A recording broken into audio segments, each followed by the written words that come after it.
قال الله تبارك وتعالى في كلامه المجيد: أعوذ بالله من الشيطان الرجيم، بسم الله الرحمن الرحيم.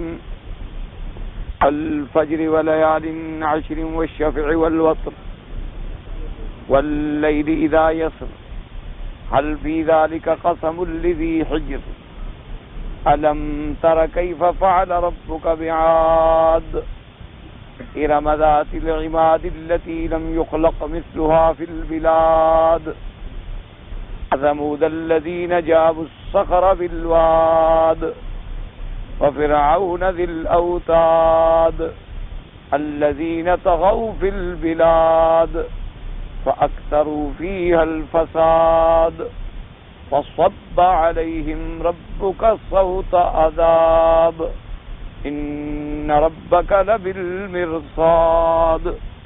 قال المؤلف المفسر رحمه الله تعالى: لا من نفع بعلومه وعلومكم في الدارين آمين. إلى أن قال الإمام أحمد حدثنا أبو داود هو الطيالسي حدثنا حمام بن قتادة عن عمران بن عصام أن شيخا حدثه من أهل البصرة عن عمران بن حسين أن رسول الله صلى الله عليه وسلم سئل عن الشفع والوتر فقال: هي الصلاة بعضها شفع وبعضها وتر. هكذا وقع في المسند. وكذا رواه ابن جرير بن دار النفان ونبي قريب بن عبيد الله بن موسى كلاهما عن حمام وهو ابن يحيى قتادة عن عمران بن عصام الشيخ عن عمران بن حسين.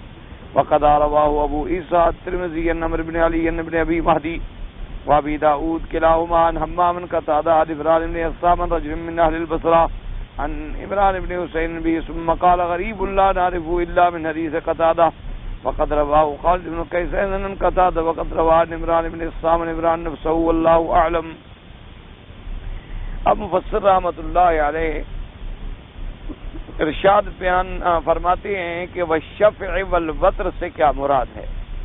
تو امام احمد رحمۃ اللہ علیہ نے اس سند کے ساتھ ایک روایت نقل فرمائی ہے کہ عمران ابن حسین حضور پاک صلی اللہ علیہ وسلم سے پوچھا گیا کہ شفع اور وتر سے کیا مراد ہے.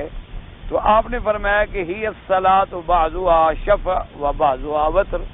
تو آپ نے فرمایا کہ اس سے مراد جو ہے نمازیں ہیں ہماری. تو ہماری بعض نمازیں جو ہیں وہ شفع ہیں اور بعض جو ہیں وہ وتر ہیں. جیسے اب فجر کی 2 رکعتیں ہیں تو یہ شفع ہے، ظہر کی 4 ہیں تو شفع ہے، عصر کی 4 ہیں شفع ہے، عشاء کی 4 ہیں شفع ہے، مغرب کی 3 ہیں وتر ہے، اور واجب جو ہیں وتر وہ بھی 3 ہیں تو لہٰذا وہ بھی وتر ہے. تو آپ نے فرمایا کہ والشفع والوتر سے مراد جو ہے ہماری نمازیں ہیں. بعض نمازیں ہماری شفع ہیں اور بعض نمازیں ہماری جو ہیں وتر ہیں. لیکن یہ بات یاد رکھیں، جیسے میں نے خلاصہ درس میں بھی پہلے عرض کر دیا تھا کہ اگر قرآن پاک کے کسی لفظ مبارک کی تفسیر حضور خود بیان فرما دیں اور وہ ہمیں صحیح حدیث مبارک سے پہنچ جائے اور مل جائے، پھر کسی دوسرے قول کی تو ضرورت ہی باقی نہیں رہتی، سوال ہی پیدا نہیں ہوتا. یہ چونکہ قاعدہ ہے اصولی، ہمیشہ یاد کر لیں کہ جس مسئلے میں قرآن پاک نے واضح بیان فرما دیا، نص قطعی آ گئے، اس میں بھی کسی اختلاف کا سوال ہی پیدا نہیں. اسی طرح جو حدیث مبارک متواتر آ گئی اور قطعی الدلالت اور قطعی الثبوت آ گئی، یعنی نص حضور پاک صلی اللہ علیہ وعلا آلہ واصحابہ وسلم تسلیما کثیرا کثیرا سے بھی مل جائے، اس میں بھی سوال ہی پیدا نہیں ہوتا کسی اختلاف. کیونکہ بس جب فرمان مل گیا اللہ کا اور اللہ کے رسول پاک صلی اللہ علیہ وسلم کا تو بات ہی ختم ہو گئی. چونکہ قرآن پاک کا پڑھانا، قرآن پاک کا حضور پاک کے سینے میں جمع فرمانا، پھر قرآن پاک کی تفسیر کا بیان سمجھانا، یہ سب چیزیں اللہ نے اپنے ذمہ لگا. اللہ نے فرما دیا کہ لا تحرک به لسانک لتعجل به ان علینا جمعه وقرآنه فاذا قرأناه فاتبع قرآنه ثم ان علینا بیانه. اللہ نے فرما دیا کہ آپ جلدی نہ فرمایا کریں جب جبریل علیہ السلام آئیں، جب وہ قرآن پاک پڑھیں تو آپ آسانی کے ساتھ سنتے رہیں حتیٰ کہ اپنی زبان مبارک کو بھی حرکت نہ دیں، یعنی آہستہ آہستہ بھی نہ پڑھیں، کیونکہ قرآن کا جمع کرنا، آپ کو پڑھانا، آپ کے سینے میں پھر اس کو جمانا اور پھر اس کا بیان سمجھانا، یہ سب ہمارے دل میں۔ اسی طرح اللہ تبارک و تعالی نے دوسری جگہ پر بھی فرمایا وَلَا تَعْجَلْ بِالْقُرْآنِ مِنْ قَبْلِ أَنْ يُقْضَى إِلَيْكَ وَحْيُهُ، اللہ نے فرمایا میرا مدنی صلی اللہ علیہ وسلم جب تک ہماری وحی کا کوئی حکم پورے کا پورا آپ کے پاس نہ آ جائے، آپ بیان فرمانے میں بھی جلدی نہ کیا کریں، جیسے پڑھنے میں جلدی نہ کریں، اسی طرح بعد میں دوسروں کو فیصلہ کرنے میں بھی جلدی نہ کریں جب تک کہ ہم اپنے حکم کو پورا آپ کے پاس نہ پہنچا دیں۔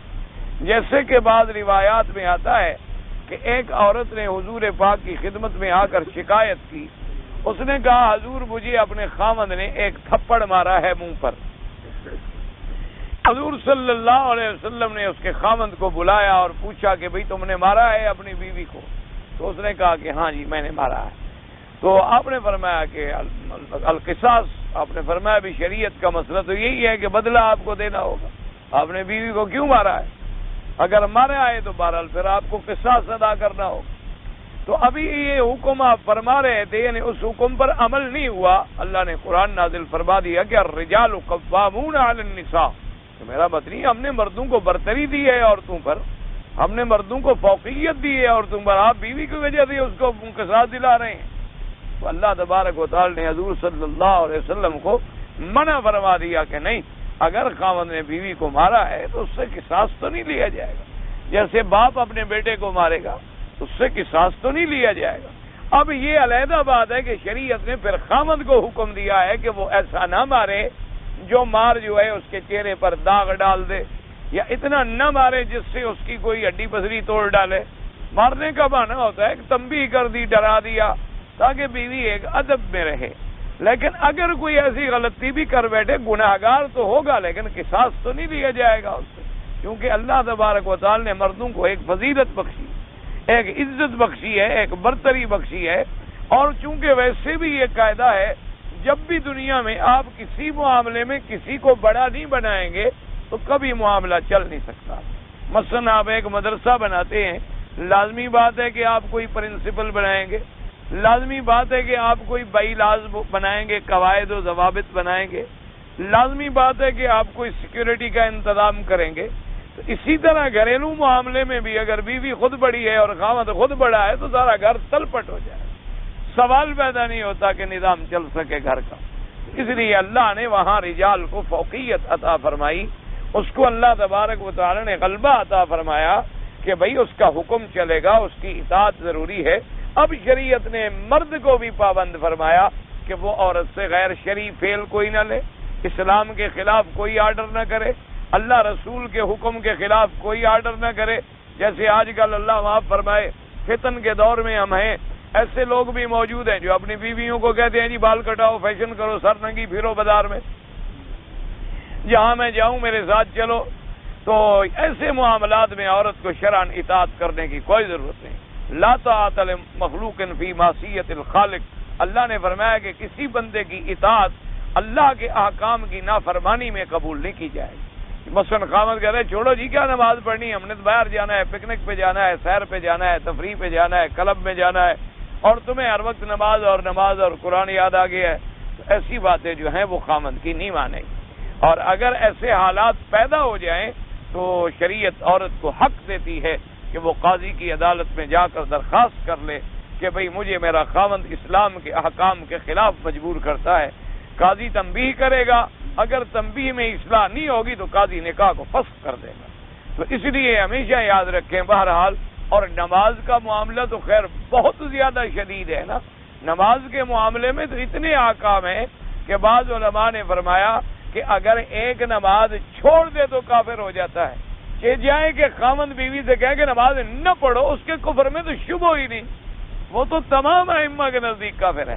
جو اللہ کی نماز کا منکر ہو جائے، اللہ کی نماز کا انکار کرے، خود بھی نہ پڑھے اور دوسروں کو پڑھنے سے منع بھی کرے، اس کے کفر میں تو کوئی شبہ ہی باقی نہیں رہتا، اور ایسے آدمی کا نکاح خود بخود ختم ہو جاتا، اس کے بعد نکاح ہوتا نہیں، کیونکہ کافر مرد کا کسی مسلمان عورت سے نکاح نہیں ہو سکتا، کافر عورت کا کسی مسلمان مرد سے نکاح نہیں ہو سکتا، صرف اہل کتاب کی عورتیں ہیں جن کے بارے میں اسلام نے اجازت دی ہے، لیکن اہل کتاب بھی اہل کتاب ہوں، موجودہ زمانے کے اہل کتاب جو یہ تو مشرک ہیں، یہ کوئی اہل کتاب تھوڑے ہیں، ان کا تو کفر سے بھی آگے چلے گئے، یہ تو اللہ تبارک و تعالیٰ کے بھی منکر ہو گئے، یہ تو قیامت کے بھی منکر ہو گئے، ان کو تو اپنی کتاب کے عقیدے بھی محفوظ نہیں ہیں۔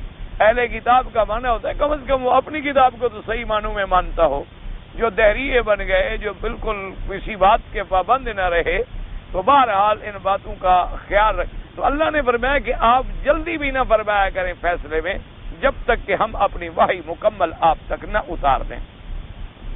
تو اس لیے اب یعنی جو مسئلہ میں عرض کر رہا تھا وہ سمجھ لیں کہ اب اگر اللہ نے فرما دیا یا حضور پاک نے فرما دیا تو وہاں کوئی جھگڑا ہوتا ہے۔ اب دیکھو نا جی، مثلا فجر کی نماز 2 رکعت اور عشاء کی 4 رکعت، آج تک کوئی جھگڑا ہے کسی امام کے نزدیک کہ کوئی امام اب مثلا کہتا ہو کہ 4 ہے اور ایک امام کہتا ہو 3 ہے اور دوسرا امام کہتا ہو 2 ہے؟ سوال ہی پیدا نہیں ہوتا، چونکہ قرآن حدیث میں بات ثابت ہے، جو بات ثابت ہے اس میں جھگڑے کا سوال ہی پیدا نہیں ہوتا۔ اسی طریقے سے بھی حج فرض ہے، روزے فرض ہیں، رمضان کے روزے فرض ہیں، کوئی اختلاف نہیں۔ اسی طریقے سے مثلا بھی حج جو ہے وہ 9ویں دن کو عرفات میں ہوگا، کوئی امام نہیں کہتا کہ نہیں جناب 8ویں کو ہوگا اور مزدلفہ میں ہوگا، سوال ہی پیدا نہیں ہوتا۔ اسی طرح اسلام نے اجازت دے دی کہ اگر 12 کو کنکری مار کے آ جائیں آپ تو اجازت ہے، کوئی امام بھی نہیں کہتا کہ جی 12 کو نہ آئیں۔ اسی طرح اسلام نے قرآن میں بتلا دیا کہ اگر آپ 13 تاریخ کو بھی کنکری مارنا چاہیں تو مار لیں، فضیلت بھی ہے اور کوئی پابندی اور گناہ بھی نہیں ہے، کوئی امام نہیں کہتا کہ جی آپ 13 کو کنکری نہ ماریں یا 13 کو آمینہ رہے، چونکہ قرآن سے ایک مسئلہ جو ہے وہ ثابت ہو گیا اور حضور کے فرمان سے مسئلہ ثابت ہو گیا، تو اس میں اختلاف کا کوئی سوال پیدا ہی نہیں ہوتا، ہمیشہ یاد رکھو۔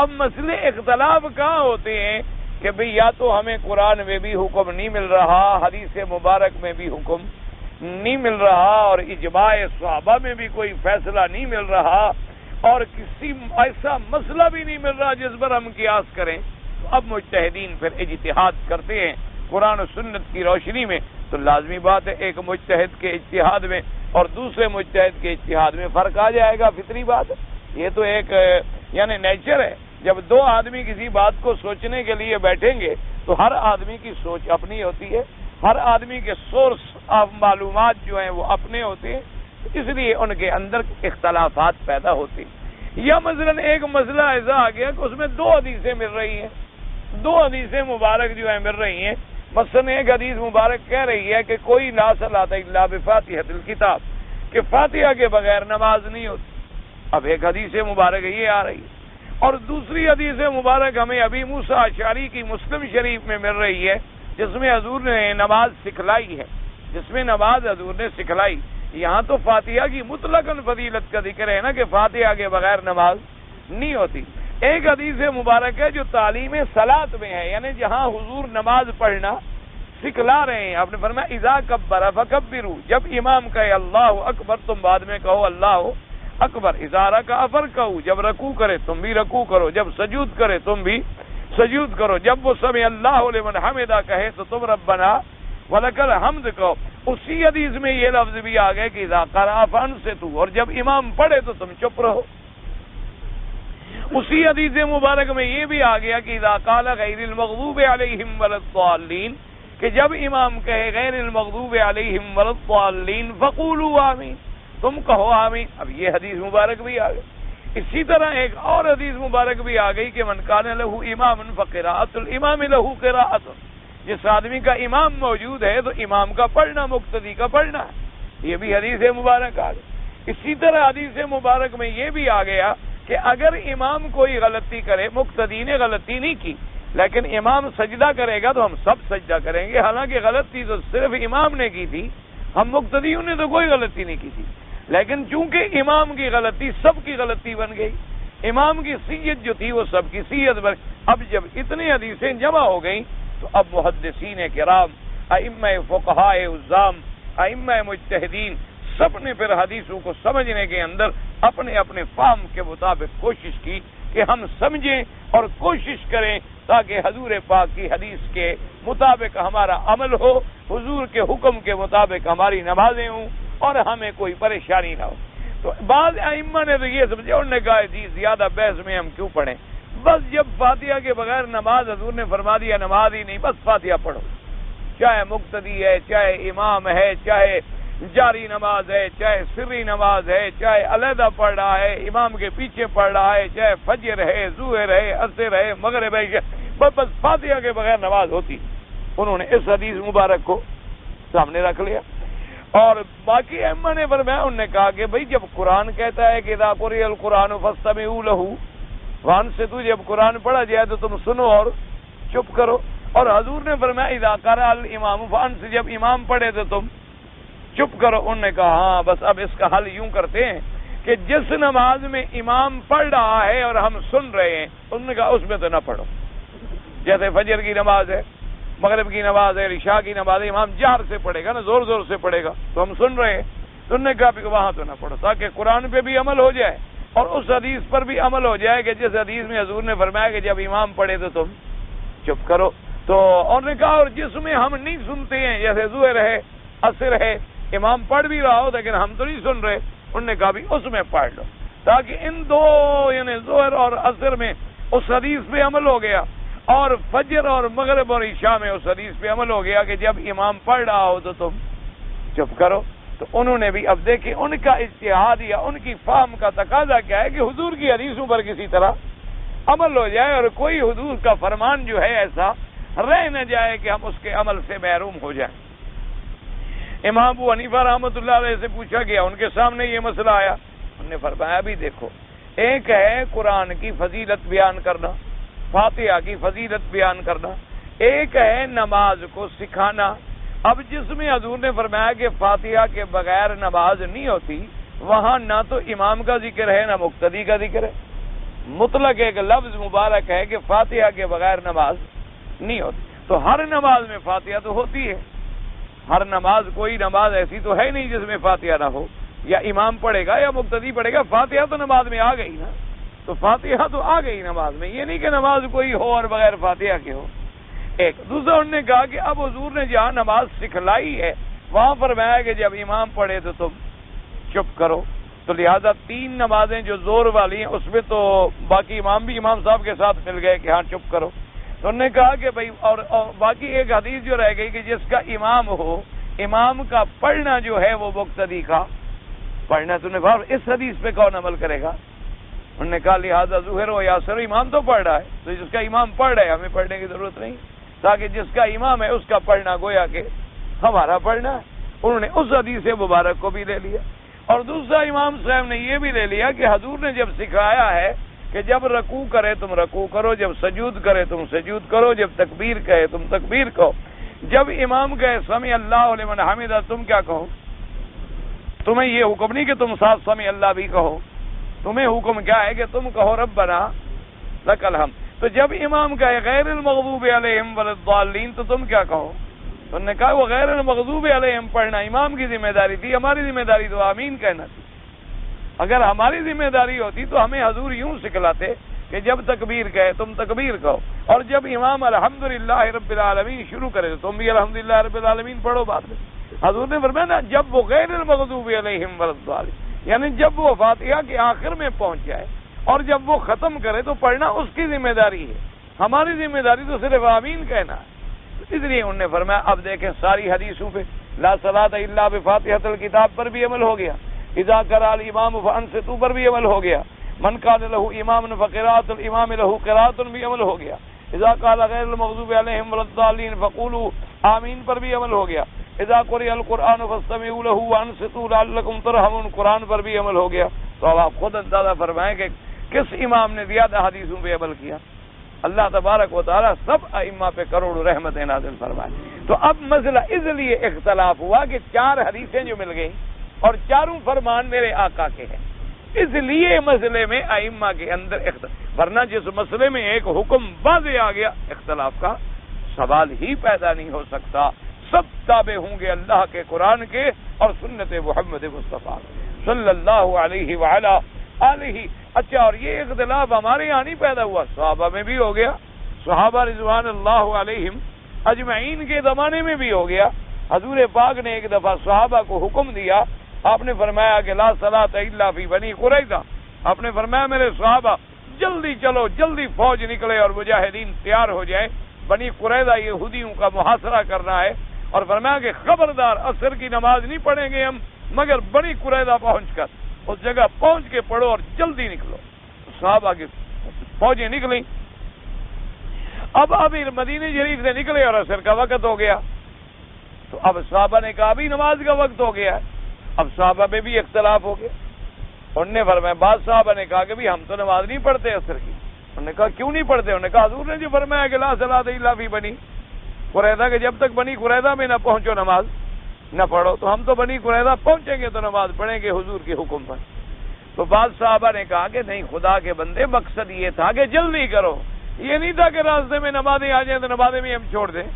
نماز کے اپنے اوقات ہیں، ان الصلاۃ کانت علی المؤمنین کتابا موقوتا، نماز کے اوقات اللہ نے معین فرما دیے ہیں، نماز کے وقت میں ہم نماز پڑھیں گے۔ مقصد فرمانے کا یہ تھا کہ اب غفلت نہ کرو، جلدی پہنچو، کوئی آدمی لیٹ نہ کرے، ہم تو بھائی نماز پڑھیں گے اور پھر آئیں گے بنی قریظہ۔ انہوں نے آدھے لوگوں نے راستے میں نماز پڑھ لی اور آدھے لوگوں نے جا کر بنی قریظہ میں نماز پڑھی، کیونکہ فرمان رسول موجود ہے، لیکن صحابہ کے فہم میں اختلاف، بات سمجھنے میں اختلاف ہو گیا، رائے میں اختلاف ہو گیا۔ اچھا، اب ان اختلاف کرنے والوں کو کسی کو آپ کہیں گے کہ حضور کا مخالف ہے؟ نعوذ باللہ ثم نعوذ باللہ۔ وہ تو سب کے سب پروانے تھے محمد مصطفیٰ کے، وہ تو سب کے سب عاشق اور دیوانے تھے محمد مصطفیٰ کے، وہ تو اللہ کے برگزیدہ بندوں کی ایک جماعت تھی جو اللہ نے چن چن کے موتی دیے تھے میرے مدنی محمد مصطفیٰ رضی اللہ تعالی عنہم وارضا۔ خیر، بنی قریظہ کا مسئلہ ختم ہو گیا۔ حضور صلی اللہ علیہ وسلم کی خدمت میں جب صحابہ آ گئے، انہوں نے کہا حضور ہمارا تو آپس میں اختلاف ہو گیا۔ حضور نے فرمایا کس بات کا؟ انہوں نے کہا حضور، انہوں نے کہا کہ ہم بنی قریظہ میں نماز پڑھیں گے، اور ہم نے کہا کہ ہم نماز تو وقت پہ پڑھیں گے لیکن بنی قریظہ پہنچ جائیں گے۔ تو آپ نے فرمایا تم دونوں حق پر ہو، تم دونوں نے ٹھیک سمجھا ہے، کوئی غلطی نہیں کی، کیونکہ تم دونوں کا مقصود کوئی میری نافرمانی تو ہے نہیں، تم دونوں کا مقصود جو ہے وہ میری اطاعت تھی، صرف ایک فہم کا اختلاف تھا۔ جنہوں نے وہاں جا کے پڑھی ہے نماز، انہوں نے بھی ٹھیک کیا کہ ابھی وقت موجود تھا اور وہاں جا کے نماز عصر کی پڑھ لی اور میرے ظاہر لفظ مبارک پر بھی عمل ہو گیا۔ اور جنہوں نے یہ سمجھا کہ بھی جلدی پہنچنا ہے، انہوں نے بھی نماز اول وقت میں ادا کر لی اور بنی قریظہ میں پہنچ گئے۔ میری نافرمانی تو کسی نے نہیں کی ہے۔ ہم نے فرمایا تم دونوں حق پر ہو، تم دونوں نے اچھا کیا ہے، کوئی جھگڑے والی بات ہے ہی نہیں۔ اس لیے ہمیشہ یاد رکھیں۔ اور کبھی کبھی ایسا ہوتا ہے کہ ایک حکم حضور پاک نے صراحتاً نہیں دیا، یعنی صراحتاً نہیں دیا، ایک اشارہ ملتا ہے اس مسئلے میں، کسی کو وہ اشارہ سمجھ آ گیا اور کسی کو وہ اشارہ سمجھ نہیں آیا۔ یوں سمجھیں، کیا مانا؟ ایک صحابہ کی جماعت جا رہی ہے، راستے میں گئے، ایک بستی والوں پہ گزرے، انہوں نے کہا کہ بھی ہم مسافر ہیں اور آپ لوگوں کی بستی ہے، بستیوں میں ہوٹل تو ہوتے نہیں، آپ کو پتا ہے بستیوں میں کہاں سے ہوٹل آ گئے، تو ہم مسافر ہیں، ہم نے کھانا کھانا ہے۔ انہوں نے کہا کوئی کھانا وانا ہمارے پاس نہیں۔ انہوں نے کہا اللہ کے بندے چلو کوئی دکان شکان کوئی چیز بتلاؤ کہ ہم خرید کے اپنا بنا لیں، اپنا پکا لیں۔ انہوں نے کہا رات کو دکان کھلے ہوئے ہیں، جاؤ، نہیں دیا۔ بہرحال صحابہ مجبور ہو گئے، اب بستی والوں سے لڑے تو نہیں، تو اب باہر بستی کے آ کے بستی کے قریب پڑاؤ کر لیا، ابھی رات گزارے جو اللہ کو منظور ہے، پانی شانی پی کے کھجور وجور کھا کے گزارا کر لیں گے، اب نہیں جو دیتے بستی والے روٹی تو کیا کریں۔ رات کو کچھ دیر گزری کہ بستی کا ایک آدمی دوڑتا ہوا آیا ان صحابہ کی خدمت میں رضوان اللہ علیہم اجمعین، اور آگے کہا کہ ہماری بستی کا جو سردار ہے اس کو بچھو نے کاٹ لیا ہے اور وہ تڑپ رہا ہے درد میں، تمہارے اندر کوئی ایسا آدمی ہے جو منتر پڑھتا ہو، کسی کو منتر پڑھنا آتا ہو؟ کیونکہ وہ تو جاہل لوگ تھے نا بستی والے، ان کے اسلام کا تو پتہ چلتا کوئی نہیں تھا، جیسے ہمارے یہاں دیہات میں بھی انتر منتر جنتر بڑے ہوتے ہیں۔ اللہ تبارک و تعالی رحمت فرمائے، بڑے بڑے منتر پڑھنے والے منتری اور بڑے بڑے جناب اللہ معاف کرے مداری بیٹھے ہیں ہمارے ہاں بھی، اللہ ان کو بھی ہدایت دے اور اللہ ہمیں بھی ہدایت۔ اچھا، ویسے اپنی بیوی بچے ان کے بیمار ہوں، ان پر کبھی منتر نہیں چلا، صرف ہمیں لوٹنے کے لیے ان کا منتر بڑا کام کرتا ہے۔ اللہ تبارک و تعالیٰ ایسے دھوکے بازوں کو بھی ہدایت دے، ہم تو ہدایت کی دعا کرتے ہیں، ان کی مرضی ہے وہ گالی دیں، جو مرضی ہے کریں۔ بہرحال ایک صحابی نے کہا جی مجھے آتا ہے، میں پڑھوں گا. تو باقی صاحب نے کہا اللہ کے بندے کیا کہہ رہے ہو؟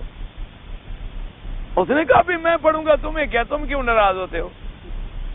اس نے کہا بستی والوں بات سنو، میں تمہارے جو سردار ہے نا اس کو بچھو پر پڑھوں گا کلام، وہ ٹھیک ہو جائے گا فوراً، لیکن تم لوگوں نے ہماری عزت نہیں کی، ہم تمہاری بستی میں آئے تم نے ہمیں کھانا ہی نہیں کھلایا، تو اب میں مفت نہیں پڑھوں گا، 40 بکری لوں گا، 40 بکریاں دو گے تو کلام رکھوں گا، ورنہ بھاگ جاؤ. انہوں نے کہا ہمارا سردار نہ مر جائے. انہوں نے کہا بھائی 40 بکریاں دیں گے بابا، کیونکہ وہ اب تو پھنس گئے نا غریب. تو وہ جناب خیر صاحب ہی گئے، انہوں نے پڑھا اور حکماری ہاتھ شاتھ پھیرا، اٹھ کے بیٹھ گیا. اس نے کہا ٹھیک ہے درد ختم ہو گیا. انہوں نے کہا بھی 40 بکریاں دے دو، پھر جلدی سے دے دی. ویسے چونکہ ہمیشہ سے یہ قاعدہ ہے، لوگ بڑے ضعیف الاعتقاد ہوتے ہیں، پیر بن کر ڈراؤ تو بڑا ڈرتے ہیں، عالم بن کر ساری زندگی پڑھاتے رہو مجال ہے کبھی 2 ریال بھی دیں. پیر بن کے ڈرا دو نا، یہ آج ایک ذرا تھوڑی سی ایک حرکت کر دو تو کل سارے ہدیہ لے کے لائن لگا کے گھر کے باہر کھڑے ہوں گے کہ حضرت ہمارا قبول کرو، اور وہ کہے گا حضرت ہمارا قبول فرمائیں. اللہ پاک دعا کریں مجھے تو بچائے بہرحال. لیکن بہرحال سنتے تو رہتے ہیں نا ایسی حرکتیں اپنے ساتھیوں سے. تو بہرحال جی وہ 40 بکریاں آ گئی. صاحب نے کہا اسی پہ کرو، گوشت شوش بناؤ، سجی بناؤ، کھائیں، بھوکے ہیں ہم. تو کچھ صحابہ نے کہا کہ بھئی ہم تو کھاتے ہیں، کچھ صحابہ نے کہا کہ نہیں ہم نہیں کھاتے. اللہ جانے بکریاں لینا حلال بھی ہے کہ نہیں، ان کا کھانا حلال بھی ہے کہ نہیں. تو ہم نے پتہ نہیں کیا کلام پڑھا اور 40 بکریاں اگلے لوگوں سے زبردستی لے لیں. یہ کوئی اچھی بات نہیں. جب تک حتیٰ نأتی یا رسول اللہ، ہم سب جب تک حضور کی خدمت میں جا کے نہیں پوچھیں گے اس وقت تک ہم نہیں کھاتے. اس نے کہا اچھا ایسا کرو کوئی بھی نہ کھائے، لیکن حضور سے پوچھے میں خود تو کھاتا ہوں. ایک روایت میں آتا ہے تم نہ کھاؤ سارے، لیکن میں تو کھاتا ہوں بھائی. خیر جی بہرحال حضور کی خدمت میں آ گئے. حضور کو آ کے واقعہ سنایا کہ حضور ایسے ایسے واقعہ گزرا. تو آپ نے پڑھا اچھا بھی تم یہ بتاؤ تم نے کلام کون سی پڑھی، کیا پڑھا تھا تم نے، کیا کلام تھی؟ اس نے کہا حضور میں نے فاتحہ پڑھی اور کون سی کلام پڑھی، اور مجھے کوئی کلام آتی تھی، میں نے سورت فاتحہ پڑھی اور دم کر دیا. حضور نے فرمایا تمہیں یہ کیسے پتہ چل گیا کہ سورت فاتحہ پڑھوں گا تو شفا ہو جائے گی؟ اس نے کہا حضور آپ نے نہیں فرمایا تھا کہ سورت کا نام شافیہ بھی ہے؟ آپ نے فرمایا تھا کہ جہاں اس کا نام فاتحہ ہے وہاں اس کا نام ایک شافیہ بھی ہے، شفا دینے والی بھی ہے. تو جب آپ نے اس کا نام ہی ایسا بتلایا تھا تو میں نے اسی نام سے سمجھ لیا کہ یہ پڑھوں گا تو شفا ہو جائے گی. آپ نے فرمایا تم نے ٹھیک کیا، بہت اچھا کیا. اور آپ نے فرمایا جو بکریاں تم نے لی ہیں وہ بھی حلال ہیں، اور فرمایا اگر تمہارے پاس کچھ گوشت ہو تو لے آؤ میں بھی کھاؤں گا. حضور صلی اللہ علیہ وسلم نے بھی قبول فرما لیا تاکہ صحابہ کے دل میں میل نہ رہے کہ شاید حضور نے ہماری دل جوئی کر دی، لیکن خود تو قبول نہیں فرمایا. جب حضور نے خود قبول فرما لیا تو حلال طیب ہو گیا، خالص حلال طیب ہو گیا. تو اس لیے اب ایک صحابی نے ایک لفظ سے بات سمجھ لی کہ شافی آئے تو یہ شفا دے گی، باقی کسی صحابہ کو بات سمجھ نہ آئی. اب جن کو سمجھ نہیں آئی نعوذ باللہ وہ بھی تو کوئی حضور کے مخالف نہیں تھے، اور جن کو سمجھ آ گئی اس کو اللہ نے فہم عطا فرمائی. اس لیے قاعدہ ہوتا ہے کہ ایک حدیث مبارک آ جاتی ہے، ایک امام کی سمجھ وہاں پہنچ گئی لیکن 2 کی وہاں سمجھ نہیں پہنچ سکی. اس لیے اس نے جس کی پہنچ گئی اس نے تو مسئلہ بتلا دیا، اور جس کو نہیں پہنچ سکی وہ چپ ہو گیا. اس لیے اختلافات لوگوں کو نظر آئے کہ فلاں آدمی یوں کہتا ہے اور فلاں امام یوں کہتا ہے اور فلاں امام یوں کہتا ہے، لیکن اگر اللہ علم عطا فرما دے تو یہ کسی میں اختلاف نہیں. اختلاف اس وقت ہوتا ہے کہ جب اختلاف کا منشا نافرمانی ہو. اختلاف کا منشا اگر فرما برداری اور اطاعت ہو تو یہ بحث ہوتی ہے، تلاش ہوتی ہے، اس کو اختلاف نہیں کہا جا سکتا. اب دیکھیں نا جی ایک بچہ گم ہو جائے، آپ نے ڈھونڈنا ہو تو آپ طالب کو کہیں کہ بھائی تم تو اس دروازے سے نکل جاؤ. ایک کو کہو اچھا ایسا کرو تم فلاں محلہ جہاد سے ہوتے ہوتے پھر آ جانا فلاں جگہ، اچھا بھی تم ادھر شامیہ چلے جاؤ، تم جناب ادھر مسجد چلے جاؤ. اب یہ مختلف دوڑ رہے ہیں لیکن مقصد سب کا کیا ہے؟ اس کو اختلاف نہیں کہا جاتا، اس کو تو بحث کہی جاتی ہے تاکہ ہم اس منزل مقصود کو پہنچ جائیں جو فرمان محمد مصطفیٰ صلی اللہ علیہ وعلا آلہ واصحابہ وسلم تسلیما کثیرا کثیرا. اب دیکھنے والا تو یہ سمجھے گا کہ عجیب لوگ ہیں، ایک ادھر بھاگ رہا ہے اور ایک ادھر بھاگ رہا ہے، ایک شمال جا رہا ہے اور ایک جنوب جا رہا ہے، ایک شرق جا رہا ہے اور ایک غرب جا رہے ہیں. یہ بڑے عجیب لوگ ہیں، سارے کٹھے کیوں نہیں چلے؟ تو اگر جو عقل والا ہوگا وہ کہے گا جی جب بچے کو ہر طرف ڈھونڈنا تھا تو کٹھے کیسے چلتے؟ سارے راستے دیکھ کر ہی تسلی کرتے نا. کٹھے چلنے کا تو پھر فائدہ نہیں ہوتا. ایک ہی گلی میں 4 آدمی ڈھونڈتے رہے تو کیا فائدہ ہوا؟ فائدہ تو تب ہوا جب سارا علاقہ ہم نے چھان ڈالا اور پھر ہم نتیجے پر پہنچ گئے کہ یا مل گیا یا نہیں ملا تو وہی ادھر نہیں ہے. اس لیے ہمیشہ یاد رکھیں اللہ تبارک و تعالی آپ کو بھی اور مجھے بھی قرآن کی اور حدیث کی سمجھ عطا فرما دے. اسی لیے قرآن نے کہا فلولا نفر من كل فرقة طائفة منهم ليتفقهوا في الدين. فرمایا دین میں تفقہ، دین کے اندر فقہ، سمجھ، دین کا سمجھنا جو ہے نا، اس کے مغز کو پا جانا جو ہے، یہ اللہ کی بڑی نعمت ہے. اور اس کے لیے فرمایا کہ ایک جماعت، یعنی اگر باہر جائے جماعت تو کچھ لوگ ایسے بھی ہوں جو دین کو سمجھنے کے لیے ٹھہر جائیں، تاکہ اللہ تبارک و تعالی ان کو دین کی سمجھ عطا فرما دے. بڑے بڑے واقعات ایسے موجود ہیں. حضرت عمر رضی اللہ تعالی عنہ جیسے آدمی کے بارے میں ایک بات آ گئی. آپ نے ایک دفعہ اور حضور صلی اللہ علیہ وسلم آقا انعامدار خاتم الانبیاء حبیب کبریا صلوات اللہ وسلام اللہ علیہ، اللہ کے کروڑوں صلاۃ وسلام، ایک آدمی نے نعوذ باللہ حضور کو شکایت لگا دی. اب اس سے اندازہ کریں آپ، حضور کی بیوی تھی بی بی ماریہ قبطیہ، بی بی ماریہ قبطیہ، سب کہتے ہیں رضی اللہ عنہا، ہدیہ کیا تھا تو حضور نے ان کو بیوی بنا لیا. تو جب وہ بیوی بن گئی اسی سے آپ کا ایک بچہ بھی پیدا ہوا حضرت ابراہیم، لیکن جو وفات فرما گئے رضی اللہ تعالی عنہ وارضاہ.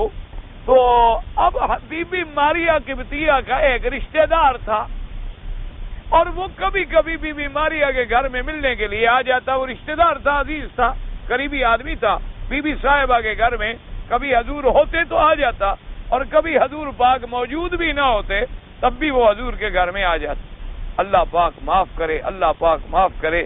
اللہ پاک سے دعا کریں اللہ ہمیں بے ادبی سے، اللہ تبارک و تعالی ہمیں ایسے الفاظ زبان پر بھی کبھی نہ لائے جن میں حضور کی شان کے خلاف کوئی بات.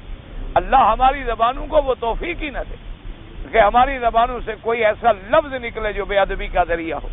تو ایک آدمی نے اللہ معاف کرے، اللہ معاف کرے، نعوذ باللہ ثم نعوذ باللہ ثم نعوذ باللہ، اس نے کہا کہ جی یہ فلاں آدمی جو آتا ہے نا بی بی کے گھر میں اس کے تو ناجائز تعلقات ہیں. اللہ معاف فرمائے، اللہ معاف فرمائے. تو دشمن تو بھی دشمن ہوتا ہے نا، پھر دشمن تو نہیں لحاظ کرتا نا کسی بات کا. تو اس نے جناب اتنی بڑی بات کہہ دی. حضور صلی اللہ علیہ وسلم کو جب بات پہنچی حضور غصے میں آ، حضور جلال میں آ. حضور نے فرمایا اچھا اللہ کے نبی کے گھر میں ایک آدمی جا کے خیانت کرے. حضور نے حضرت علی کو بلایا رضی اللہ تعالیٰ عنہ. آپ نے فرمایا حضرت علی، انہوں نے کہا حاضر یا رسول اللہ. فرمایا کہ جلدی کرو، تلوار لو اور فلاں آدمی کا جا کر سر اڑا دو. اللہ کے نبی کے گھر میں آ کے گستاخی کرتا ہے، اللہ کے نبی کے گھر میں خیانت کرتا ہے. فرمایا اس کو حد مارنے کا فوراً گردن اڑا دو. اب حضرت علی کو حکم ہو جائے حضور کا تو حضرت علی رضی اللہ تعالی عنہ کبھی دیر کر سکتے ہیں. آپ نے فوراً تلوار لی اور دوڑے اس کو ڈھونڈنے کے لیے. ڈھونڈتے ڈھونڈتے پتہ چلا کہ ایک باغ میں بیٹھا ہے. وہ باغ کے اندر ایک کنواں بنا ہوا تھا، کنویں پر منڈیر ہوتی ہے نا باہر سے، اس منڈیر کے اوپر وہ بیٹھا ہوا تھا. تو حضرت علی رضی اللہ تعالیٰ عنہ جلال میں اور غصے میں بھرے ہوئے گئے. تو اللہ کی قدرت ہے اور حضرت علی کو اللہ نے فہم عطا فرمائی تھی، اس لیے حضور نے فرمایا نا کہ فیصلہ کرنا ہو تو فیصلہ کرنا پھر علی کو آتا. تو حضرت علی نے جا کر غصے سے پہلے اس کو تلوار کا جو دستہ ہوتا ہے اس کے سینے میں یوں دیا اور دھکا دیا. تو وہ جو گرا یوں اونچی جگہ پر بیٹھا تھا نا تو وہ بیچارے کی چادر بھی کھل گئی اور ننگا ہو گیا. وہ تھا ہی نہ مرد، وہ تو بیچارہ مرد ہی نہیں تھا، وہ تو بیچارہ خنثی مشکل تھا، وہ تو مرد ہی نہیں تھا. تو حضرت علی نے کہا انا للہ و انا الیہ راجعون. چلو چادر پہن لو اور جاؤ بس. حضرت علی نے قتل نہ کیا. قتل کیوں کریں؟ اب تو فہم آ گئی. اب حالانکہ اب ظاہری حضور کا حکم کیا تھا کہ جا کر قتل کر دو، لیکن حضرت علی نے قتل نہیں کیا. واپس آئے حضور کی خدمت میں. حضور صلی اللہ علیہ وسلم نے پوچھا کہ ہاں علی کیا کیا؟ اس نے کہا حضور تو واقعہ یوں ہے، میں تو اتفاق سے کیا، میں نے دھکا دیا کہ گرے اور ماروں تلوار اس کو. وہ ایسے گرا کہ وہ تو کپڑے اس کے کھل گئے سارے. وہ تو بیچارہ مرد ہی نہیں ہے، وہ تو غریب گناہوں سے ویسے پاک ہے، وہ تو گناہ کرنے کے قابل ہی نہیں۔ حضور نے فرمایا اصبت یا علی، علی تم نے بہت اچھا فیصلہ کیا، ورنہ تو قتل کا گناہ آ جاتا ہم نے۔ تم نے بہت اچھا فیصلہ کیا کہ جلدی بھی نہیں کی، اور تم نے سوچ سمجھ کر ایک فیصلہ کیا۔ تو اب ایک بات دیکھیں، حضور پاک صلی اللہ علیہ وسلم نے ایک فیصلہ فرما دیا، حضرت علی رضی اللہ تعالیٰ عنہ کی فہم وہاں پہنچ گئی۔ تو لہذا ایسی باتیں جو ہیں جب بھی پڑھیں کسی کا اختلاف تو یہ نہ کہیں اگر آپ کا کسی امام سے تعلق ہے یا اس کی آپ فقہ پہ عمل کرتے ہیں، نہیں کہ دوسرے کے بارے میں برا لفظ کہنا۔ اللہ سب پہ کروڑوں رحمت نازل فرمائے، اللہ تبارک و تعالیٰ سب کے درجات بلند فرمائے، اللہ تبارک و تعالیٰ ان کی محنتوں کو قبول فرما لے۔ تو یہ باتیں ہوتی ہیں، ایک آدمی کا ذہن اللہ پہنچا دیتے ہیں اور ایک آدمی کا ذہن جو ہے کبھی نہیں پہنچتا ہے۔ ایسے بہت ساری مثالیں قرآن و حدیث میں موجود ہیں، جیسے کہ سیدنا حضرت امیر المؤمنین عمر رضی اللہ تعالیٰ عنہ بیٹھے تھے کہ ایک بی بی آئی پردے میں آ کے انہوں نے سلام کیا، تو آپ نے فرمایا کہ ہاں بی بی کیا کہتی ہو، کیا تمہارا مسئلہ ہے؟ تو اس نے کہا کہ حضرت میرا خامن جو ہے وہ رات کو ساری رات نماز پڑھتے ہیں اور دن کو روزہ رکھتے ہیں۔ تو حضرت عمر نے فرمایا نعم الرجل، ماشاء اللہ تمہارا خامن تو بہت اچھا آدمی ہے، تم تو بڑی خوش نصیب بیوی ہوگی، اللہ نے تم کو ایسا خامن عطا فرما دیا کہ دن میں عبادت کرتا ہے اور روزے رکھتا ہے اور رات کو تہجد پڑھتا ہے۔ وہ بیوی بیچاری چپ کر کے لوٹ گئی۔ حضرت ابن عباس ساتھ بیٹھے تھے، انہوں نے کہا امیر المومنین آپ نے کیا کیا؟ حضرت امیر المومنین نے فرمایا کہ ابن عباس کیا بات ہے؟ انہوں نے کہا بیوی کا تو مسئلہ تھا، وہ تو شکایت کر رہی تھی خاوند کی، آپ نے اس بیچاری کا منہ ہی بند کر دیا خاوند کی تعریف کر کے۔ انہوں نے کہا نہیں وہ تو شکایت نہیں، وہ تو تعریف کر رہی تھی کہ رات کو تہجد پڑھتا ہے۔ انہوں نے کہا حضرت وہ شکایت کر رہی تھی بیچاری کہ دن کو روزہ رکھتا ہے، رات کو حضرت تہجد پڑھتے ہیں، میرے حق کون ادا کرے گا؟ وہ تو شکایت کر رہی تھی اپنے خامد کی اور آپ نے تعریف سمجھ لی اس کی۔ آپ نے فرمایا سب تھا کہ ابن عباس تمہارا دماغ پہنچا، میرا دماغ نہیں گیا ادھر، جلدی کرو اس عورت کو بلاؤ۔ عورت کو بلایا، اس کے خامد کو بلایا، فرمایا بات تم نے سمجھی، اب فیصلہ بھی تم کرو، اب فیصلہ جو ہے فیصلہ بھی تم کرو، اب حکم بھی میں تمہیں بناتا ہوں، اس میاں بیوی کا فیصلہ تم کرو۔ تو حضرت ابن عباس نے پوچھا، فرمایا کہ ہاں بھائی ماشاءاللہ دن کو تم روزے رکھتے ہو؟ ہاں جی روزے رکھتے ہو۔ رات کو تہجد پڑھنا؟ تہجد پڑھ کیوں؟ انہوں نے کہا اللہ کو راضی کر رہا ہوں۔ تو نے کہا یہ کس کی بندی ہے، اس کو تم نے بنایا ہے؟ انہوں نے کہا نہیں یہ اللہ نے بتایا۔ اس نے کہا اس کو جو راضی نہیں کرو گے تو اللہ راضی ہو جائے گا؟ اس کے بھی تو کوئی حقوق ہیں، تم تسبیح پکڑ کے جب گھر میں مصلے پہ بیٹھ جاؤ تو بیگم صاحب کہاں جائے؟ یہ کون سی عبادت ہے یا نیکی ہے کہ تم رات دن کو روزے رکھو اور رات کو مصلے پہ بیٹھے رہو؟ بیوی کے حقوق کون ادا کرے گا؟ بچوں کے حقوق کون ادا کرے گا؟ گھر والوں کا نفقہ، نفقہ، خرچہ، ان کے کسوہ، لباس، کپڑے، عجیب آدمی ہو تم۔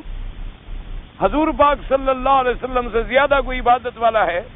تو حضور پاک تہجد بھی پڑھتے تھے، بیویوں کے حقوق بھی ادا فرماتے تھے، روزہ بھی رکھتے تھے، افطار بھی فرماتے تھے، تجارت بھی فرماتے تھے، محنت بھی فرماتے تھے، جہاد بھی فرماتے تھے، تبلیغ بھی فرماتے تھے، تقریر بھی فرماتے تھے، درس بھی دیتے تھے۔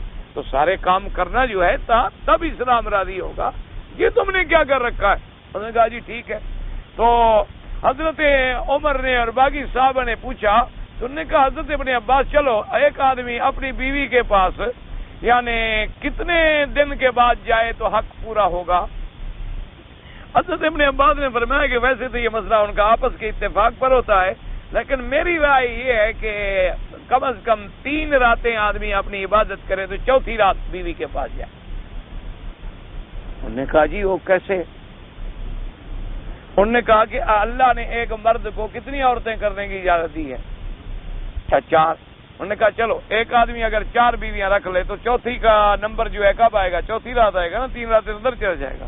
تو جب ہو ہی ایک تو چلو 3 راتیں عبادت میں لگائے تو 1 رات تو بیوی کا حق ادا کرے، تاکہ جو اللہ نے اس کو حق دیا ہے۔ بہرحال یہ اس وقت کی بات ہے جب مرد ہوتے تھے اور اولاد حلال ہوتے تھے۔ اب نہ مرد رہے ہیں اور نہ حلال رہا ہے۔ اب تو 7 سال کا بچہ الحمدللہ بیمار ہو جاتا ہے، کیونکہ وہ 6 سال سے تو لگ جاتا ہے نا اپنے کام میں، تو جب 7-8 سال کا ہوتا ہے ویسے ہی ختم ہو جاتا ہے۔ وہ یہ سوچ ہی نہیں سکتا کہ میں چوتھے دن بیوی کے پاس جاؤں۔ یہ باتیں اس وقت تھی جب گناہ نہیں تھا، جب گناہ نہ ہو. یاد رکھو آج بھی ہمارا ایمان ہے کہ ایک بچہ پیدا ہو اور جوان ہونے تک گناہ نہ کرے، گناہ نہ کرے، نہ کبھی مشتری کرے، نہ غلام کرے، نہ جلد کرے، نہ شراب پیے، نہ حرام کھائے. 4 بیویوں کی اللہ نے طاقت دی ہے بڑھاپے تک، لیکن شرط یہ ہے کہ وہ حرام نہ کرے. لیکن اگر وہ حرام میں مبتلا ہو جائے، ورنہ اللہ تو عادل ہے، ایک بندے کو 4 عورتیں رکھنے کی اجازت کیسے دے دے؟ اگر ایک بندے کو 4 عورتوں کی طاقت نہ دے، اجازت کیوں دے؟ وہ تو عادل ہے. وجہ کیا ہے کہ ہم گناہوں کی زندگی میں آ کر اپنے آپ کو برباد کر دیتے ہیں. اللہ تبارک و تعالی ہر مسلمان کو گناہوں سے بچائے، برے کاموں سے بچائے، بری صحبت سے بچائے، برے عمل سے بچائے. تو اس لیے یاد رکھو، یہ اتنے قول میں نے اتنی لمبی چوڑی بات اس لیے کی کہ تمہارے دماغ میں کبھی یہ نہ بیٹھ جائے کہ امام یہ کہہ رہا ہے، اللہ کے قرآن پر بھی متفق نہیں ہے کہ یہ ترجمہ کرتا ہے کہ یہ ترجمہ کرتا ہے کہ کیونکہ اللہ نے فرما دیا مطلق والفجر ولیال عشر والشفع والوتر واللیل اذا یسر. اب اللہ نے پابندی تو لگائی نہیں. اللہ فرمایا صبح کی قسم ہے، 10 راتوں کی قسم ہے، مجھے جفت اور طاق کی قسم ہے، مجھے اس رات کی قسم ہے رات جب چلے. اب صبح کون سی، رات کون سی، 10 راتیں کون سی، کوئی تعین آئی نہیں. جب تعین نہیں آئی تو جتنے قول ہو سکتے ہیں سب ائمہ کا جہاں جہاں دماغ پہنچا انہوں نے وہ سارے اقوال جو ہے نقل فرما. اب یہ حدیث مبارک آ گئی، اگر یہ صحیح ہوتی بات ختم ہو جاتی، لیکن حدیث صحیح نہیں، اس کے اندر غرابت پائی جاتی. ورنہ اگر حضور فرما دیتے کہ مراد نماز ہے کہ بعض نمازیں شفع ہیں اور بعض نمازیں جو ہیں وہ وتر ہیں تو بات ختم ہو جاتی. لیکن افسوس یہ ہے کہ حدیث اس درجہ مبارک کو نہیں پہنچی. ثم قال غریب لا نعرفه الا من حدیث قتادہ. قلت، اب مفسر فرماتے ہیں ابن کثیر ورواه ابن میات مددنا احمد بن سان الواسطی قال حدثنا یزید بن ہارون قال اخبرنا حمام عن قتادہ عن عمران بن الصاب الزبعی شیخ من آل البصرہ عن عمران بن حسین نبی صلی اللہ علیہ وسلم ذکر رأيت في تفسیری فجعل الشیخ البصری هو عمران بن الصام الزبعی. وہاں تو تھا نا کہ رجل من البصرہ تھے، یہاں آ گیا کہ وہ رجل من البصرہ کون تھا؟ اس کا نام عمران ابن الصام تھا. وہاں کذا رواه ابن جریر قال اخبرنا نصر بن علی قال حدثني ابي قال حدثني خالد كذا قال عمران الصاب عمران حسین نبی صلی اللہ علیہ وسلم الشفع والوتر قال هي الصلاة من الشفع ومن وتر فاسقط ذکر الشیخ المبہم. یہاں اس شیخ کا ذکر ہی نہیں ہے.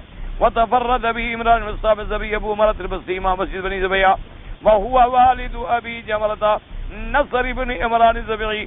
رواه قتادہ ابن ابو جبر بن صنع بن سعید بن طیاز بن محمد ذکر ابن حبان في كتاب الثقات وذكره خلیفہ بن خیاط في التابعین من اهل البصرہ وكان شریفا نبیلا حسیا عند الحجاج بن یوسف ثم قتله يوم الرابعة سنة 82 لخروجه مع ابن شخص وليس له عند الترمذي سوى هذا الحديث الواحد وعندي ان وقفه على عمران بن حسین اشبہ واللہ اعلم. اب جناب فرماتے ہیں مفسر رحمۃ اللہ علیہ کہ پہلی سند میں تو تھا رجل من اہل البصرہ کہ کوئی آدمی تھا بصرے کا، کون تھا پتہ نہیں. دوسری سند میں ہم نے یہ تو ڈھونڈ لیا کہ وہ رجل کون تھا، وہ تھا عمران بن الصام. اچھا اب جناب فرماتے ہیں کہ یہ عمران بن الصام جو ہے اس کی حالت کیا ہے؟ انہوں نے کہا کہ بھی ابن حبان نے اپنی کتاب ہے کتاب الثقات، یعنی جو ثقہ راوی ہیں ان کی انہوں نے فصل دی ہے، اس کے اندر انہوں نے اس کو ذکر کیا ہے. اس کا مطلب ہے کہ ثقہ ہے. اسی طریقے سے کہتے ہیں کہ خلیفہ ابن خیاط نے بھی لکھا ہے کہ یہ تابعین میں سے ہے، یعنی صحابہ میں سے نہیں، یہ تابعی ہے اور یہ بصرے کا رہنے والا ہے.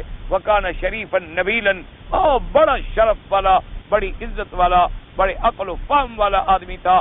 حزین عند الحجاج، حجاج ابن یوسف کے ہاں بھی اس کی بڑی پہنچ تھی اور حجاج ابن یوسف اس کی بڑی عزت کرتا تھا، لیکن اس ظالم نے اس کو بھی قتل کیا ہے.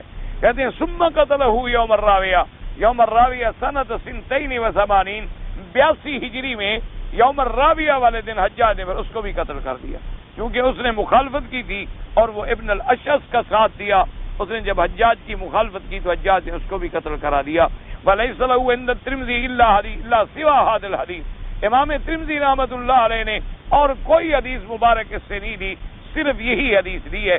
لیکن مفسر فرماتی ہیں کہ اگر تحقیق کی جائے تو یہ حدیث عمران ابن حسین تک موقوف تو ہم کہہ سکتے ہیں، مرفوعاً عن النبی صلی اللہ علیہ وسلم نے کہا۔ اس نے کہا یہ تو ہم کہہ سکتے ہیں کہ عمران ابن حسین کا قول ہو، لیکن عن عمران ابن حسین ان رسول اللہ صلی اللہ علیہ وسلم نے کہا یہ بات، اس لیے مفسر رحمۃ اللہ علیہ فرماتے ہیں عندی یعنی میری تحقیق میں ان وقفہ یعنی اس حدیث کو موقوف کر دینا علی عمران ابن حسین اشبا یہ زیادہ بہتر ہے بجائے اس کے کہ ہم اس کو مرفوع کریں عن النبی صلی اللہ علیہ وسلم، کیونکہ اگر مرفوع عن النبی صلی اللہ علیہ وسلم ہمیں حدیث مل جاتی تو پھر کسی اور قول کی ضرورت نہیں تھی۔ نبی فرمایا واللہ اعلم ولم یجزم ابن جریر شیء من هذه الاقوال في الشفع والوتر، اس لیے مفسر فرماتے ہیں کہ مفسر ابن جریر رحمت اللہ علیہ انہوں نے بھی والشفع والوتر کے کوئی کسی قول پر یاد رکھیں کہ ابن جریر جو ہے نا یہ بہت قدیم مفسر ہے، یہ تمام مفسرین اس سے نقل کرتے ہیں، ابن جریر تفسیر میں بڑے مشہور ہیں۔ محمد ابن جریر طبری، لیکن یاد رکھیں محمد ابن جریر طبری مفسر ہیں، یہ تو اہل سنت والجماعت کے ماشاءاللہ امام ہیں۔ ایک اسی نام کا آدمی شیعہ ہے، اس کا خیال رکھا کریں، کبھی کبھی اس کی مل جاتی ہیں باتیں، لوگ سمجھتے ہیں کہ شاید اس شریف آدمی کی بات ہے، اس کی نہیں ہوتی، وہ الگ ہے، وہ تو بالکل جھوٹا آدمی ہے، وہ تاریخی آدمی ہے، اس کا کوئی قرآن و حدیث سے تعلق ہی نہیں۔ تو ابن جریر رحمت اللہ علیہ کی ایک عادت مبارک ہے تفسیر میں، وہ یہ کرتے ہیں کہ والشفع والوتر مثلا یہ قول ہے، یہ قول ہے، یہ قول ہے، یہ قول ہے، یہ قول ہے، سارے نقل کر کے آخر میں کہتے ہیں اول الاقوال عندی، یعنی سب اقوال میں سے اولا جو ہے یا راجح قول جو ہے میرے نزدیک وہ یہ۔ تو اب مفسر فرماتے ہیں کہ ابن جریر نے بھی کسی قول کو راجح نہیں کیا، انہوں نے سارے قول تو نقل کر دیے لیکن خود نہیں فیصلہ فرمایا کہ ان میں سے کون سا قول زیادہ قوی ہے، کیونکہ کوئی بات جب پہنچ نہیں رہی پکی تو سارے قول جو ہیں مراد ہو سکتے ہیں، اس لیے کہتے ہیں ولم یجزم بھی، یعنی ابن جریر نے بھی کوئی جزم اور یقین اور پختگی کے ساتھ کسی قول کو پکا نہیں کیا، بلکہ انہوں نے بھی سارے قول مبارک نقل کر دیے۔ تو قاعدہ یہ ہوتا ہے کہ جب قرآن میں عموم پایا جائے اور میرے آقا سے اس کی تعیین نہ پائی جائے تو سارے اقوال ٹھیک ہو سکتے ہیں۔ اللہ تبارک و تعالی تمام مفسرین پر، تمام سلف صالحین پہ اپنی کروڑوں رحمت نازل فرمائے۔ اب جناب فرماتے ہیں وقولہ تبارک و تعالی واللیل اذا یسر، اللہ نے فرمایا مجھے قسم ہے رات کی جب وہ جائے۔ قال اللہ فی ان ابن عباس ای اذا ذهب یسر کا معنی اذا ذهب جب رات جا رہی ہو، جب رات جائے۔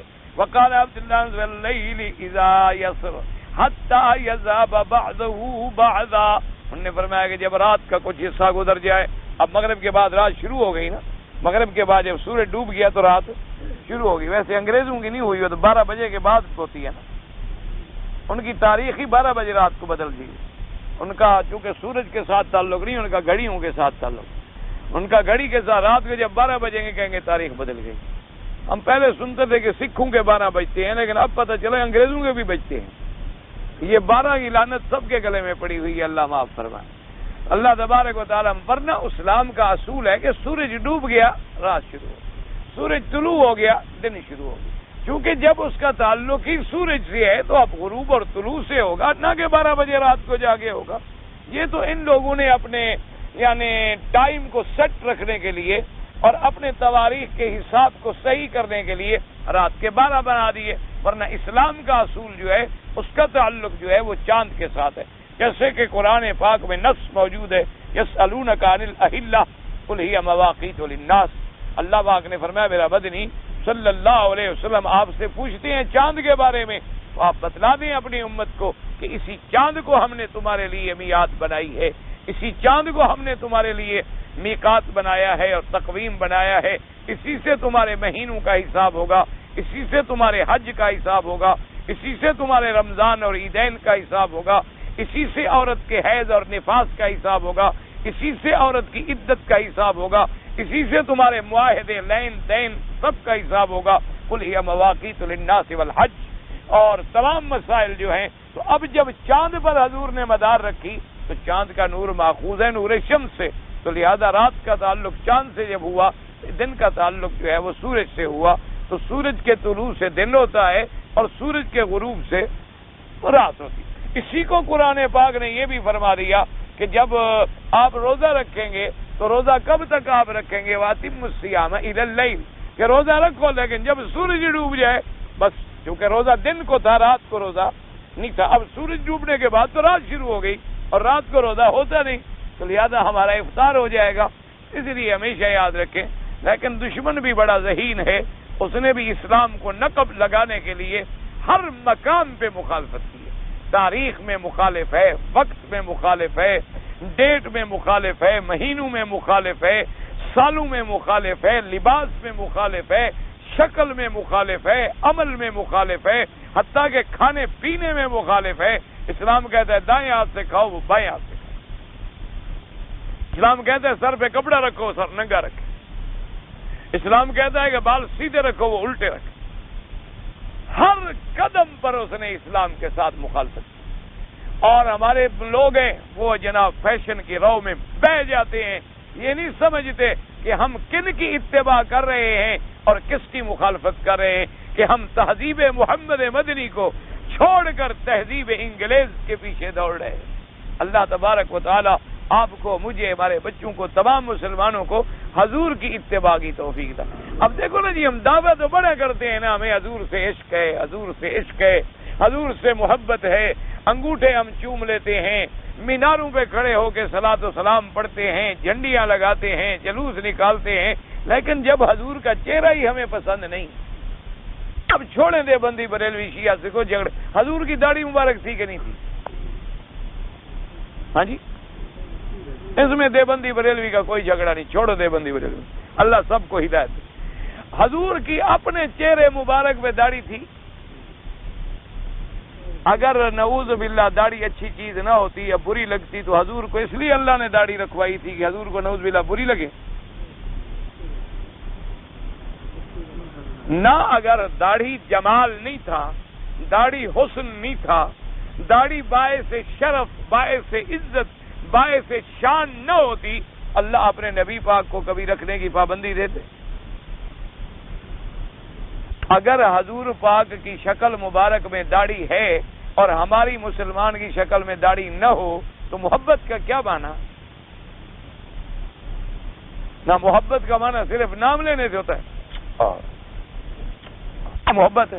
ہاتھ ہم نے اپنے چوم لیے احسان حضور پر، نہ مجھے آپ سمجھائیں کہ آپ نے انگوٹھے، مثلا میں نے اپنے، ابھی آپ کو کوئی فائدہ ہو رہا ہے؟ کوئی آپ کو فائدہ ہے؟ انگوٹھے میرے، ہونٹ میرے، چوما میں نے، آنکھیں میری، آپ پر میں نے کیا احسان کیا؟ کوئی مجھے سمجھائیں۔ کہتے ہیں جی حضور کی محبت نام کی، تو جس نے نام لیا اس کا منہ چومو۔ جو نام لے، جس نام منہ سے نکلا ہو، جا کے فوراً پکڑو اس کو۔ تمہارے ہاتھوں سے تو نہ نام نکلا ہے، نہ یہ بولتے ہیں۔ یعنی عشق اور محبت کا ہمارا دعویٰ یہ ہے کہ مدینہ شریف کی مٹی کو بھی کھا جائیں گے، لیکن حضور کی داڑھی کیوں نہیں رکھتے ہو؟ آخر وجہ کیا ہے؟ مجھے سمجھائیں آپ کہ آپ ایک بات سمجھ، اگر حضور کا چہرہ آپ کو پسند ہے، آپ ویسا چہرہ کیوں نہیں بناتے؟ حضور کے بال مبارک تھے، حضور بال کیسے رکھتے تھے؟ جیسے ہم بودھی اور کٹ بنواتے ہیں، ایسے یہ فرنچ کٹ ہے، اور یہ پتہ نہیں انگریز کٹ ہے، اور یہ پتہ نہیں کون سی جانور کٹ ہے، اور یہ پتہ نہیں بندر کٹ ہے، یہ پتہ نہیں کون سی ہیرو کٹ ہے، کیا بلا ہے؟ کوئی محمد مدنی کی بھی کٹ ہے کہ نہیں ہے؟ وہ عاشق کہاں مر گئے؟ صرف زبانی کلام ہی، صرف زبانی کلام، یہی تو ہمارا جھگڑا ہے جس کو تم کہتے ہو وہابی ہے۔ یہی تو ہمارا جھگڑا ہے آپ سے۔ ہم کہتے ہیں ابھی تو ہم نے ٹھیک ہے جی، یہ ٹوپی کون سی ہے جی؟ یہ جناح کٹ ہے۔ یہ کون سی ہے جی؟ یہ گاندھی کٹ ہے۔ یہ کون سی ہے جی؟ یہ فلانے کے کٹ۔ وہ بھی حضور کی بھی کوئی ٹوپی مبارک تھی کہ نہیں تھی؟ آخر مسلمانوں کو وہ کٹ کیوں پسند نہیں؟ وہ طرز کیوں پسند نہیں؟ وجہ کیا ہے؟ اور انگریز کی کیوں پسند ہے؟ اگر اس دور میں کوئی آدمی اسی طرح ٹوپی باندھے ہوئے ہے اور امامہ باندھے ہوئے ہے، اور یہاں تک اس بیچارے نے کرتا پہنا ہوا ہے اور مسواک رکھا ہوا ہے، لوگ تماشا دیکھتے، دیکھو جی کارٹون جا رہا ہے۔ کارٹون سیدھی بات ہے، اللہ کا کعبہ سامنے ہے، قیامت میں نہیں خدا کے سامنے جاؤ گے؟ ہم ان کو محبت کی نظر سے دیکھتے ہیں؟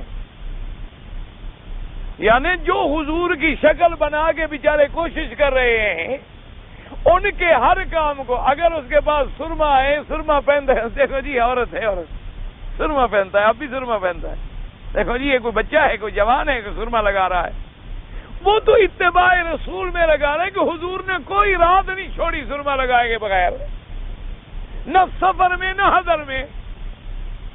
سفر میں بھی حضور کے ساتھ سرما دانی اور سرما ساتھ ہوتا تھا، کنگھی مبارک ساتھ ہوتی تھی، حجامت کے اوزار مبارک جو ہیں ساتھ ہوتے تھے۔ حضور صلی اللہ علیہ وسلم نے ہمیشہ سرما استعمال فرمایا، آپ کنگھی استعمال فرماتے، ہمیشہ سیدھی مانگ نکالتے۔ اور مجھے ایک بہت بڑے پڑھے لکھے آدمی نے، نام نہیں لیتا میں اس کا، اس نے ایک اور آدمی کے بارے میں کہا کہ جی فلاں آدمی جو ہے نا وہ سیدھی مانگ نکالتا ہے، اور ہماری تحقیق یہ ہے جو سیدھی مانگ نکالیں وہ بے وقوف ہوتے ہیں۔ جناب آپ فرمائیں اس کو میں مسلمان سمجھوں دل میں؟ آپ کی مرضی ہے، آپ مجھے وہابی کہیں، آپ عاشق بنے، آپ کی مرضی۔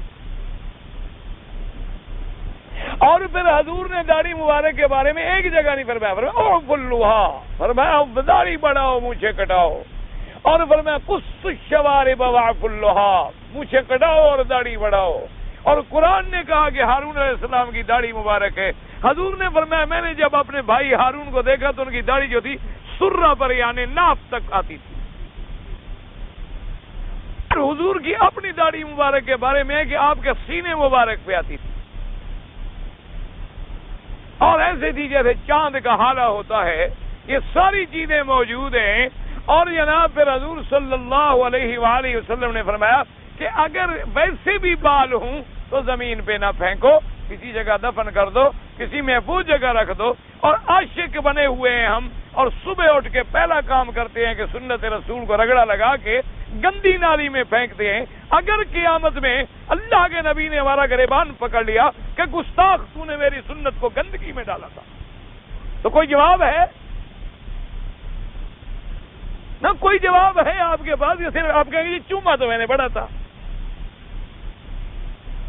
اگر اللہ کے نبی نے اللہ کے دربار میں استغاثہ کر دیا کہ یا اللہ یہ میری امت ہے جنہوں نے میری سنت کو لیٹرینوں میں ڈالا ہے، گندگیوں میں ڈالا ہے، گندی نالیوں میں بہایا ہے، اور تیرے کعبے پہ منہ لگا کے بھی ان کو حیا نہیں آیا کہ پھر داڑھی رکھ لے، تو کوئی جواب ہے ہمارے پاس؟ یہی جواب ہوگا ہاں جی ہم تو چومتے تھے، 12 کو جلوس بھی نکالتے تھے، حضور ہم تو بڑے بڑے جلوس نکالے ہیں، آپ کے نام پہ جھنڈیاں بڑی لگائی ہیں۔ میں تمہاری سڑکوں کی جھنڈیوں کو میں کیا کروں، تو نے تو اپنے چہرے پہ جھنڈی نہیں لگائی۔ تو کوئی جواب ہے آخر؟ کیا معنی ہے اس کا؟ خدا کے لیے، اللہ کے لیے اپنے دلوں میں گریبان میں غور کرو اور جھانکو کہ ہم کن کی تہذیب میں کھو گئے ہیں اور ہم نے چھوڑ دی ہے تہذیب محمد مصطفیٰ۔ اور یہ نئی تہذیب، جیسے اکبر الہ آبادی رو گیا تھا پرانے زمانے میں، اس بیچارے نے کہا تھا نا جی کہ اٹھا کر پھینک دو باہر گلی میں، نئی تہذیب کے انڈے ہیں گندے۔ آج نئی تہذیب تمہارے سامنے ہے کہ نہ بیٹیوں کی عزت محفوظ ہے، نہ بہنوں کی عزت محفوظ ہے، نہ ماں کی عزت محفوظ ہے، نہ باپ کی قدر محفوظ ہے۔ بیٹا باپ کو ایسے بولتا ہے جیسے نوکر سے بولتا ہوں، بیٹی ماں کو ایسے جواب دیتی ہے جیسے گھر کی بنگن کے ساتھ بات کرتی۔ وجہ کیا ہے کہ ہم نے اس تہذیب نبوی کو اپنے گھر سے نکال دیا اور تہذیب کفر کو ہم اپنے گھروں میں لے آئے۔ اس کا انجام یہ ہوا، انجام یہ نکلا، قرآن سے ہم دور ہو گئے، اسلام سے ہم دور ہو گئے، اللہ رسول سے ہم دور ہو گئے، ہمارے اندر حیا نہ رہا، بچوں میں شرافت نہ رہی، بڑوں میں رحم نہیں رہا، چھوٹوں میں ادب نہیں رہا۔ آج گلی گلی کوچے کوچے میں جھگڑا ہے، مؤذن مولوی کا جھگڑا ہے، مسجد میں جھگڑا ہے، نمازیوں میں جھگڑا ہے، امام مقتدی میں جھگڑا ہے، باپ بیٹے میں جھگڑا ہے، بھائی بھائی میں جھگڑا ہے، ماں بیٹی میں جھگڑا ہے، ماں بیٹیوں کی عصمتوں کے سودے کرتی ہے، بیٹی اپنی ماؤں کے آشنا بازاروں میں ڈھونڈتی ہے۔ وجہ کیا ہے؟ اللہ نے یہ ہمیں عذاب دیا ہے کہ تم میرے مدنی کی تہذیب کو چھوڑو گے، میں تمہیں دنیا میں عذاب میں مبتلا کر دوں۔ اللہ تبارک و تعالیٰ سے دعا کرو اللہ پھر ہمیں تہذیب محمد مصطفیٰ نصیب کر دے۔ اللہ ہمیں کفر کی نقل سے بھی بچائے، کفر کے عمل سے بھی بچائے، کفر کی شکل سے بھی بچائے، کفر کے اقوال سے بھی بچائے، کفر کے اعمال سے بھی بچائے۔ اللہ ہمیں لقد کان لکم فی رسول اللہ اسوۃ حسنہ، اللہ پھر ہمیں اسی پہ قائم فرما۔ اللہ آپ میرے لیے دعا کیا کریں، میں آپ کے لیے دعا کیا کروں۔ جی یہاں پر کچھ جو چھریاں وغیرہ ملتی ہیں ان کا دستہ جو ہے پلاسٹک کا بنا ہوتا ہے، تو بعض لوگ کہتے ہیں کہ اس کا دستہ لکڑی کا ہونا ضروری ہے۔ کوئی ضروری نہیں، پلاسٹک کا بنا ہوا ہو، ہاتھی دانت کے بنتے ہیں، اور چاندی کا بنا ہو، سونے کا بنا ہو، کوئی پابندی نہیں کہ پلاسٹک کا اگر چھری کے ساتھ پلاسٹک لگی ہے ذبح کریں گے تو ذبح نہیں ہوگا۔ مقصود ذبح کرنا ہے، پیچھے پلاسٹک لگاؤ، چھری لگی ہو، کچھ لگاؤ، کوئی ایسی بات نہیں۔ اتنی باریکیوں میں آپ نہ جائیں کہ چھری کو اسلامی بنا رہے ہو، شکل کو تو اسلامی بناؤ۔ لوہے کی چھری پر اسلام چلا رہا ہے، اپنے 6 فٹ کے بدن پر۔ ہم یعنی سیدھا کرنے پہ آئے تو چھری کو مسلمان کر رہا ہے کہ بھی اس کے پیچھے لکڑی ہونی چاہیے۔ حضور کے زمانے میں لکڑی تھی، اور تمہارے چہرے پہ ککڑی ہونی چاہیے۔ کیا ہونی چاہیے؟ کوئی مکڑی ہونی چاہیے کہ داڑھی ہونی چاہیے؟ حضور صلی اللہ علیہ وسلم کے فضلات کے بارے میں اتنا تو آتا ہے روایات میں کہ زمین کھا جاتی تھی، نگل جاتی تھی، اور کسی علماء نے یہ بحث نہیں کی کہ وہ پاک تھے۔ یہ بحث نہیں ہے ایسے مسائل میں، کیونکہ جو چیزیں اللہ نے حرام کی ہیں وہ حرام ہیں، جن چیزوں کو اللہ نے حلال کہا ہے وہ حلال ہے، اور ایسی باتوں کے اندر نہ کسی محدث نے باپ باندھا ہے اور نہ کوئی بحث فرمائی ہے، تو لہذا بہتر یہ ہوتا ہے کہ اس حکم کو عموم پر رکھا جائے، ورنہ پھر حضور کبھی کپڑے مبارک دھلواتے بھی نہ، کبھی حضور صلی اللہ علیہ وسلم کو کپڑے، اور کبھی حضور استنجا بھی نہ فرماتے، کبھی حضور وضو بھی نہ فرماتے، کبھی حضور غسل جنابت بھی نہ فرماتے۔ تو جب غسل ثابت ہے، استنجا ثابت ہے، وضو ثابت ہے، تو اس کا مطلب ہے کہ جو اللہ کے احکام ہیں وہ کہیں تبدیل نہیں ہو۔ اگر بعض چیزوں میں آ جاتا ہے مثلا کہ کسی آدمی نے حضور کا خون چوسے، وہ تو معجزات ہوتے ہیں، یعنی وہ خصائص ہوتے ہیں، ان سے احکام نہیں بدلتے، ہمیشہ یاد رکھنا۔ ایک مسلمان کافر کو سلام کر سکتا ہے؟ نہیں، جیسے ہم کہتے ہیں نا السلام علیکم، یہ نہیں کر سکتے، کیونکہ یہ دعا جو ہے سلامتی کی مسلمانوں کے لیے، کیونکہ حضور نے فرمایا ہے کہ اگر کافر ہو تو اس کو سلام کرنے کا طریقہ یہ ہے والسلام علی من اتبع الہدی۔ جب حضور نے کافر بادشاہوں کو خط لکھے تو ان کو اسی طرح سلام لکھا کہ بھی سلام ہے اللہ کا اس پر جس نے اللہ کی ہدایت کی اتباع کی، اگر وہ کرے گا تو سلام ہے، نہیں کرے گا تو نہیں ہے۔ امانت میں جو خیانت کرے اللہ معاف فرمائے، اللہ پاک بہت بڑا گناہ ہے اور گناہ کبیرہ ہے، اللہ ہر مسلمان کو بچائے۔